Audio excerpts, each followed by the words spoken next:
அதை காட்டி கொடுப்பதில்லை. பூக்கள் திறந்து கொண்டால் வண்டுக்கெல்லாம் ஓலை வரைவதில்லை. காதல் பிறந்து விட்டால் பெண்மை அதை காட்டி கொடுப்பதில்லை. பூக்கள் திறந்து கொண்டால் வண்டுக்கெல்லாம் ஓலை வரைவதில்லை.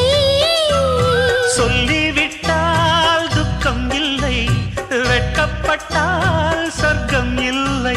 நான் கண்ணால் சொன்னால் பாவம் தன்னால் ஏன் புரியவில்லை. அங்கம் உனதங்கம் இருதங்கம் அது தங்கம் சங்கம் தமிழ் சங்கம்